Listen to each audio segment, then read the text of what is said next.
The following program is a public access production.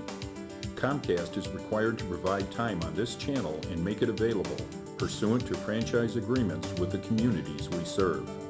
Comcast is not affiliated with the following program or the producers of public access programming and is not responsible for the content. The following program does not reflect the opinions of Comcast or its affiliates.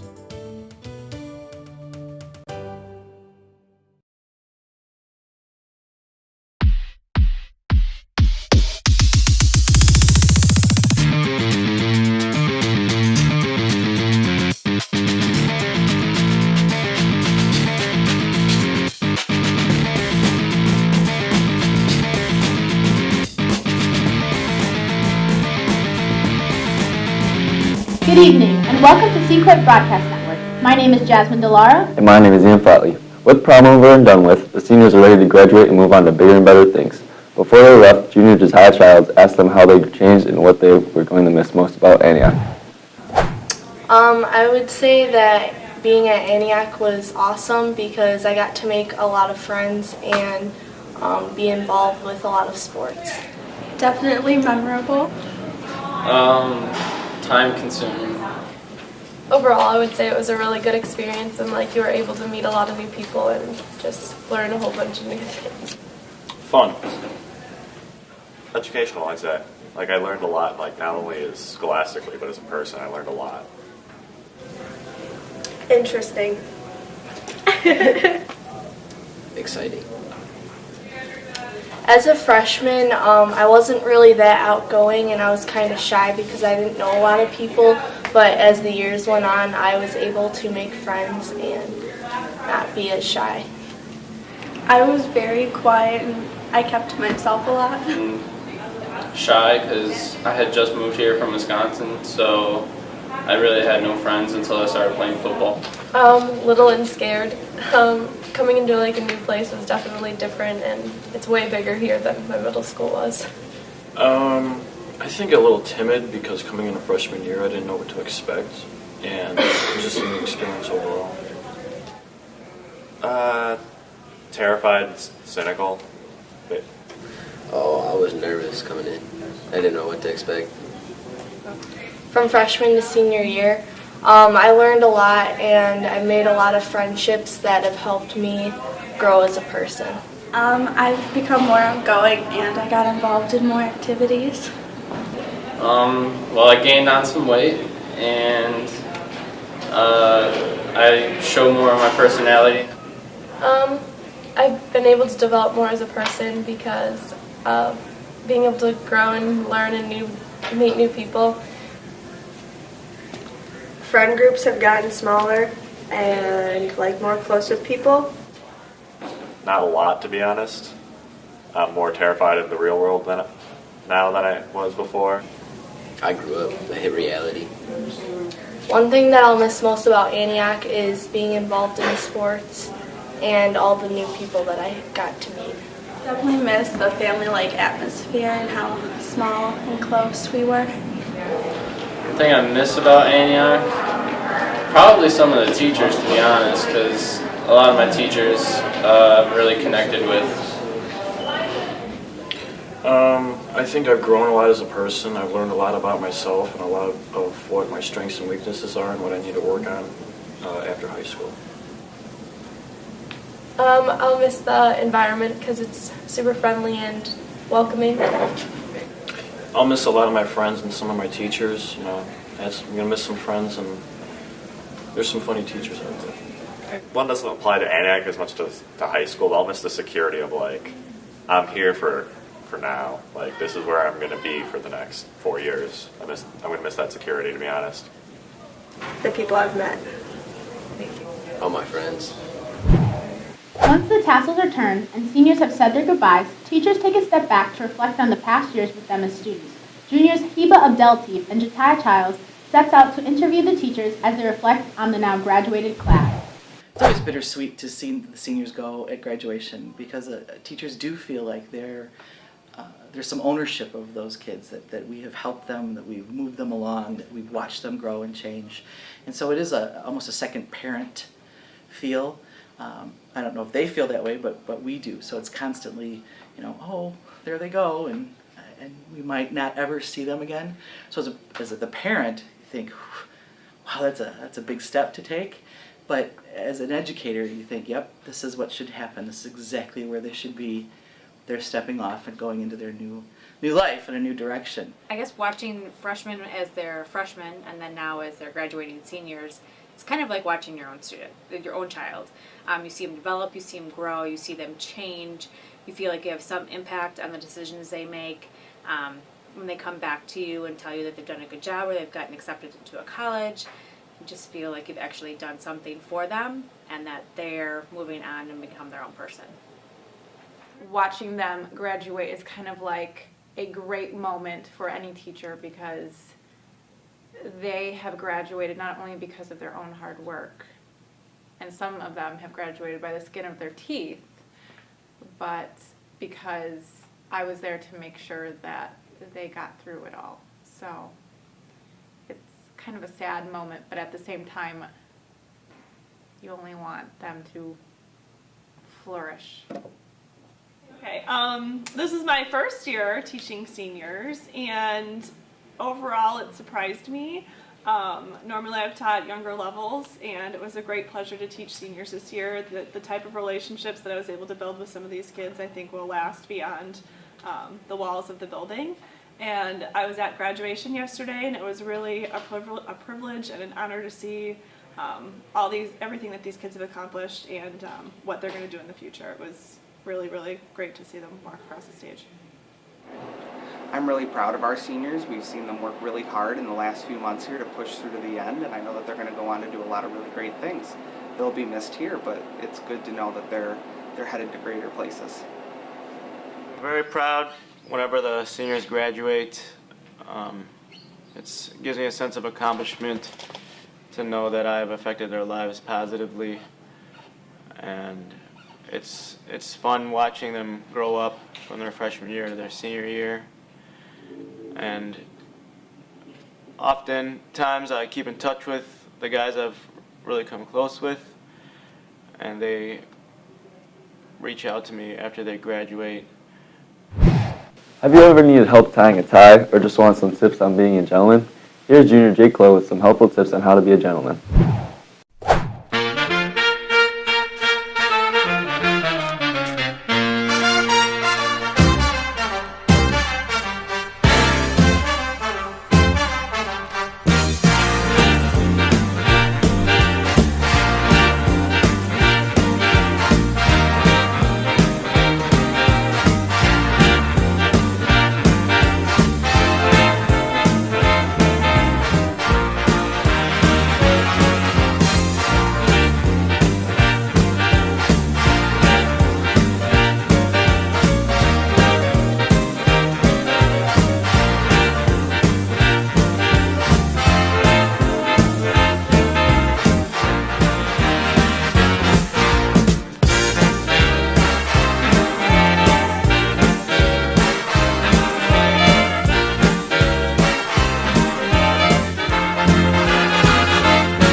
Yeah, you with the ugly Hawaiian shirt. And that's how... Hey, Scully! Now I can talk. What's up? The first of this mini-series, Junior Joshua Breezy looks into the myths and legends of the world. The first myth to be challenged, Bigfoot. Is he real or just an illusion of the eye? Bigfoot. Described as a massive ape-like creature about 6 to 10 feet tall, weighing in about 500 pounds and covered in dark brown to reddish hair. Although sightings have been dated back to 1811 by Native Americans, the most recent sighting was apparently in Utah. Bigfoot is seen all over the United States. With more and more sightings, the question stands, is Bigfoot real? Howard Citron, Sasquatch hunter. As I'm running for this water and I've got the poison ivy slowly seeping in through my skin, I pass out, hopefully in water. And to just cool me, because the poison ivy burned so much, And I awoke in the arms of this giant, massive, hairy beast that you may know as Bigfoot. Squatchy, as I called him, took me in, nursed me back to health, really making that burning, that poison ivy pain dissipate. During my time with Squatchy, he told me stories that would horrify you about how his family has become hunted for their furs and their meat. And this is why I am now a vegetarian. Answer. Most students would agree that being a freshman is a scary thing. New school, more teachers, and a lot of activities going on to keep track of.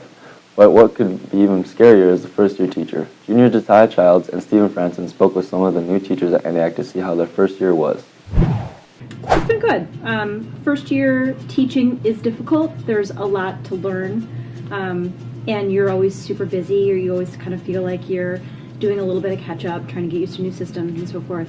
But it's always a really great educational experience. Yes, we had new teacher orientation, and so we all got to kind of meet each other, and I felt like I knew people. And then the minute I got here, everyone was always very willing to help me out, ask me questions, answer mine, because I had lots of them.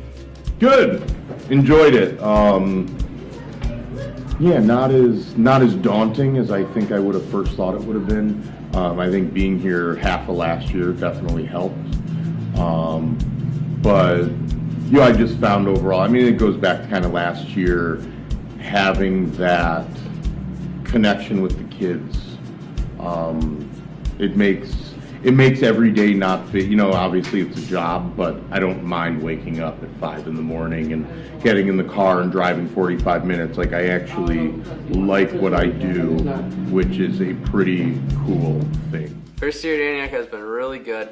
It's been one of the best years that I've had teaching so far in a short career, but definitely been one of the best.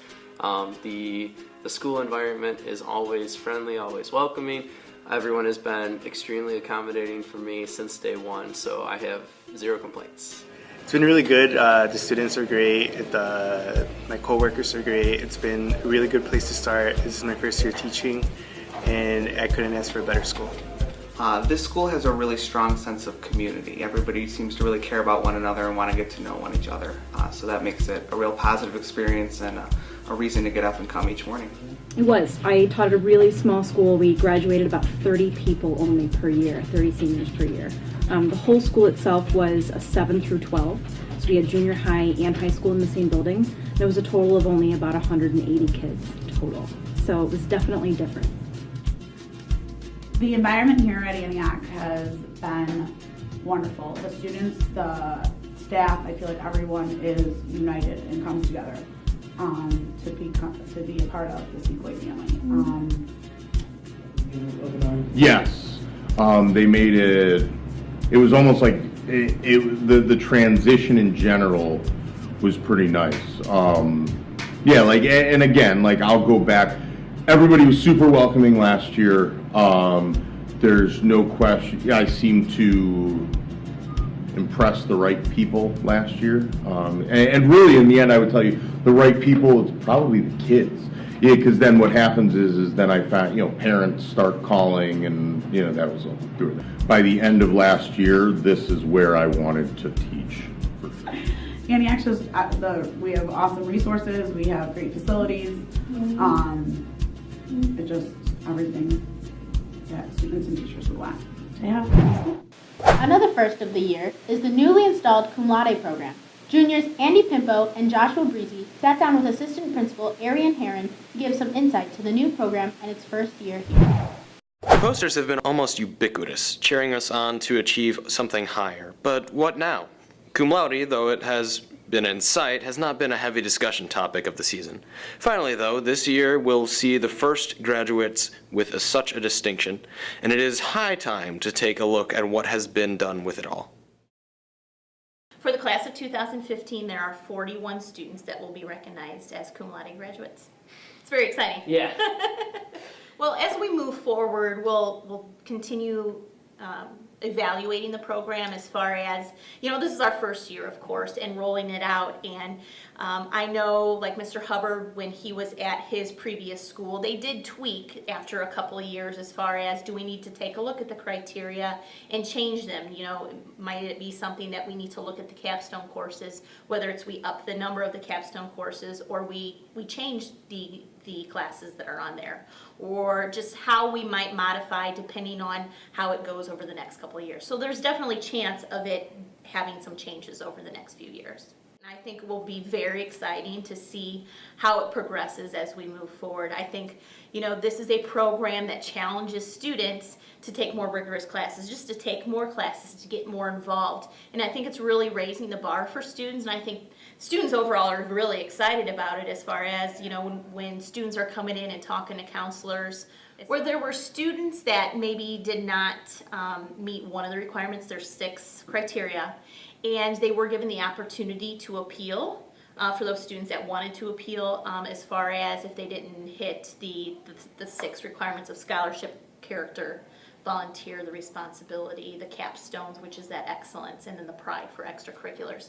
So there were students that were close that could appeal, and that appeal process was last week, and then we let students know if they made it or not, depending on what that committee determined. But there were some students that were close that still did not get it, or some students just decided not to do the appeal process. So as far as signing up for classes or how their schedule is falling, they're excited and they're inquisitive about, well, did I get into that class, or hey, how many capstones do I have, or trying to make that mark of 26 credits. So I think you're seeing a lot of enthusiasm as, moving forward, and I think you're going to see kids more involved in taking more classes, and I think that's going to be very exciting. So I think it's been a success, and I think you're going to continue seeing the success as we move forward.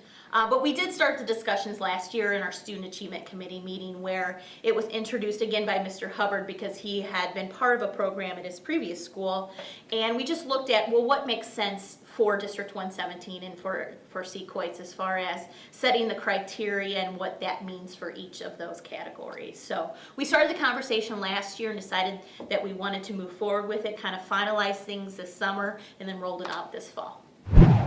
Earlier this year, we visited the new improv class to ask the students' first impressions of the class. Now as the year comes to a close, junior Jasmine DeLara visited the class one more time to get behind-the-scenes look at the end-of-the-year improv show. Hi, I'm Yuma Schultz, and I'm a super senior here at Antioch Community High School. Currently an 8th grader. What's your name? Janice.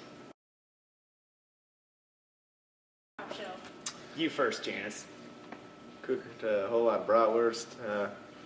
Made sauerkraut out of just the basics. Oh, it was the best sauerkraut. Anything really to prepare. It kind of stinks in here. Gosh. Not me. This works. Oh, so that wasn't just me, that was smelling that. Do you like to read, Watermelon? Because sometimes I like to read. We're going to eat now. I hate reading. Okay. Most important thing that I've taken out of this class is being goofy and fun and being yourself and not being afraid to show your creative fun side. Get mine. Work at a good angle. Does anyone have like a Febreze can Is that or the way something? is that the way you eat? Something good. It's really bothering me. Here. What kind of toilet paper have you been using?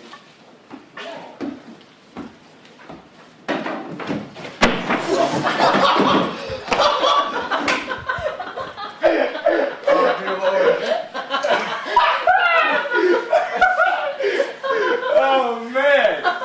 Yeah, I've been meaning to replace that floorboard. Hot dogs. Yeah. Hamburgers. Few kettle chips. Well, I've just really been just hanging out. Fucking eyebrows. I wasn't supposed to be here in the class, but I'm here now. Look behind that. Weston, don't look at me like that. You see people that want to start fights with you. What, you think you're all juicy and stuff? Got a whole lot of meat? What? That's how I feel about you. Oh, sneaking allergies. Anyways, thanks, Patricia. Where were we? What was the question? And now, the second of the series. Joshua Breezy challenges once more the myths of the world. This time, the Loch Ness Monster. Check it out. Nessie was first introduced to the world in 1933 by Hugh Gray. This was the first photographic picture of the Loch Ness Monster. Although there is no clear date to when the creature was first seen, the Loch Ness Monster is still being seen to this day. The most recent picture was taken by Google Maps. This mysterious picture was taken by a satellite and shows a mysterious figure swimming in the loch. I talked to Michael Riggs about Loch Ness and his take on the monster. High school, I think it was maybe the summer after 9th grade, my family took a trip to England and Scotland. And so we went all around up there. We went up to Loch Ness. There's a town on the shores of Loch Ness called Inverness, which I had actually heard of before I went there. And I'd never made the connection. I was like, oh, Inverness, Loch Ness, they're located in the same place. How fascinating. So yeah, we went up there and looked around. It's really beautiful up there. Loch Ness is a pretty big lake. It's very long, like you would notice on a map. And you know, they've got like a visitor center and whatever. You can go in there and like learn about, you know, Loch Ness and the story of the Loch Ness Monster and blah, blah, blah. And my dad and I went out and stood on the shores of Loch Ness and looked around, and I was dying to see Nessie. I was really hoping that, you know, Nessie would make an appearance, and nothing. But it is a very lucrative tourist trade there too. So you did not see the Loch Ness Monster? I did not see the Loch Ness Monster. I can neither confirm nor deny the existence of Nessie. You know, I think we live in a wonderful and mysterious world. It seems unlikely, though, that... I mean, I don't know. I think it seems unlikely that some kind of, like, dinosaur or whatever could have survived in such a small and cut-off location for, you know, millions of years. I mean, but on the other hand, we get... science discovers new species all the time, you know, or we thought that something was extinct and then we find out that it's still alive. I mean, that's happened. So, I mean, I don't know. I'm not convinced. I think that there is more going on in the world than we know about or understand. For a final time this year, junior Jake Close stars his segment, Ain't That a Fact? This time asking teachers true and false questions to test their knowledge. Ain't that a fact? Ain't that a fact? Hi, I'm Jake Clough. Welcome back to another Jake in the Halls, Ain't That a Fact? Today, I tested teachers about their fact skills. Take a look. Ain't that a fact? First Crayola crayon box had 8 colors. True? True. It is true. Okay. True. True. True. Al Capone was arrested for trafficking of alcohol. At some point in his life, I'm gonna go false. False. True. Arrested. Probably, yeah. False. Newton's atomic number is 26. False. False. False. True. False. The prefix giga means trillion. False. False. I think that's false. Yeah, that's true. False. The leaves of a potato plant are poisonous. True? Yep. Ah. False. Sure. True. False. True. In China, if you are wearing a ring on the thumb of your right hand, it means that you are looking for a partner. Like a boyfriend or girlfriend. Well, it's been a while since I've been to China. False. All right. True. True. True. True. In London, if you happen to die in the House of Parliament, you are technically entitled to a state funeral. True. Sure. True. True. True. True. Valentine's Day is banned in Saudi Arabia. True. True. True. True. That would be a lot of effort. Sure, why not? True. Ain't that a fact? Ain't that a fact? Ain't that a fact? Ain't that a fact? Ain't that a fact? And for our final segment this year, Ian Flatley and Mardochi Kamunga compiled a list of what they think are the top 10 sports moments of the year. At number 10, we have the new sports facility being currently built at ACHS. The football field is being redone with turf field, and the bleachers in the north gym will be expanded to accommodate more sporting events. At 9, we have Sequoia Sidekick Soccer. The Sequoia Sidekick is run by Miss Jamie Atkinson, and the soccer team is coached by Mr. Neil Farlow. This new club has allowed a lot of students the opportunity to be social and get involved, and the soccer team has been playing other teams in the area. It has been a great and inclusive addition to the school. At number 8, the Iron Woman and Man Award is given to a student athlete who has participated in sports for all 3 seasons, all 4 years. Recipients of this award this year were Carly McCameron, Haley Kapek, Morgan Musich, and Shannon Zogren. Number 7 is college recruitment. Many students will be taking their summer elsewhere in the fall to pursue their academic and sports goals. At number 6, we have all student athletes this year that are awarded all-conference. All-conference for football players include senior Matt Stigwick, junior Griffin Hill, senior John Hafley, senior Grant Heckler, and senior Alan Taylor, and junior Weston Fox. Field hockey all-conference include Aaron Dams, Rebecca Cartledge, and Shannon Zogren. Boys soccer all-conference include Daniel Brito, Ivan Hernandez, Eric Peterson, and Christian Street. Cheer all-conference include Haley Kruzanovic, Jess Maloney, Melissa Metkin. Dance team all-conference include Brianna Linko, Haley Kapek, and Brittany Bluthart. Danny Leo won all-conference for boys basketball. All-conference for wrestling include Nathan Deligopolsky, Patrick Shanefelder, Jacob Gross. The girls basketball team all-conference include Amy Reiser, Ashley Reiser, and Carly McCameron.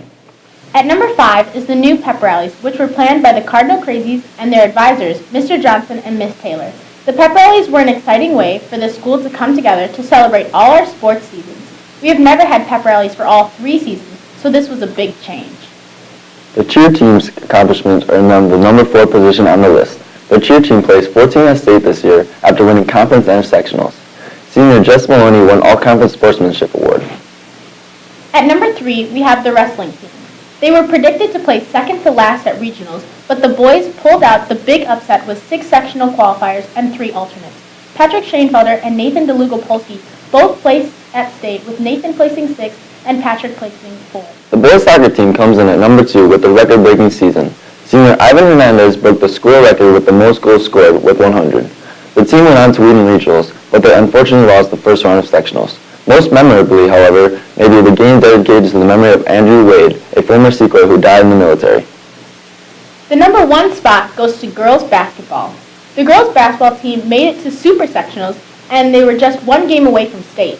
They ended up losing to Montini, but we can't forget their awesome season. They went on a 21-game winning streak, were North Suburban Conference champs, and they won sectionals at home.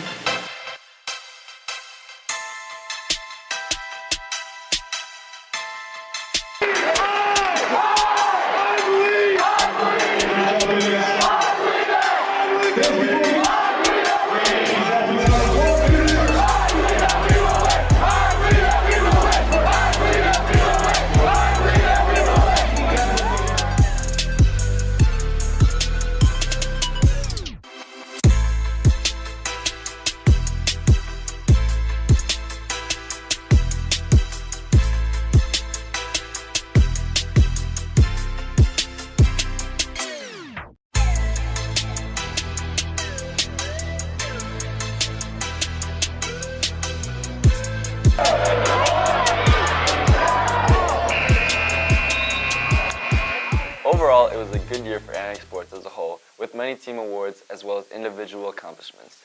Congratulations on a great year, Sequoia. That's our show, and as always, thanks for watching. I'm Jasmine Delara. And I'm Ian Flatley. Have a great summer, Sequoia, and see you in August. And I'm Jack Freezy.